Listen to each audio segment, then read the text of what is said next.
I think, Mr. Clayton, what you were speaking about just now, how we strike that balance and where the federal government draws the line is a tricky question that we're really trying to grapple with as a committee, and specifically here with this visit to New York. So I'd like to ask about how do you strike that balance?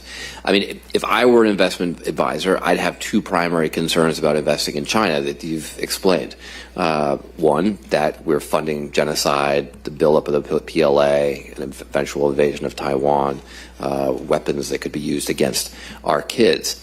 And then, of course, the second reason is just the simple risk of those investments, given China's complete obfuscation of what's actually happening with their economy.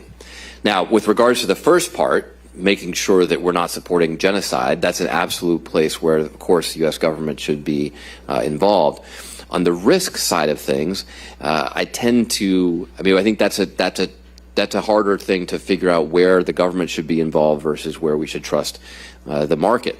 I mean, there are probably a lot of members of Congress who in the early 20th century thought that horseless carriages were a risky investment, and it wouldn't have been a good idea for Congress to respond to that by saying we should restrict investment in Ford.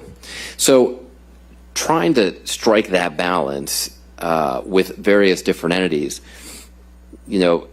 and you say we cannot totally decouple. At the same time, if we were to totally decouple, we'd lose a lot of the potential economic leverage that we could have long-term to perhaps be valuable in deterrence. So there are other reasons why it's not such a bad thing for our economies to be intertwined. When you think about making these restrictions, do you think that they should be company-specific or sector-specific? How would you approach this? Maybe start with you, Jay. Well, look, it's a terrific question. Let me give you a micro example and a macro example around your transparency question, which is at the micro level, do we really know that the information we're getting is correct? Okay, if we do, people will make good decisions. If you look at U.S. companies that are disclosing their level of integration in China, investors are telling them that's too much. I need you to de-risk. If you want more of my capital, you should de-risk your supply chain.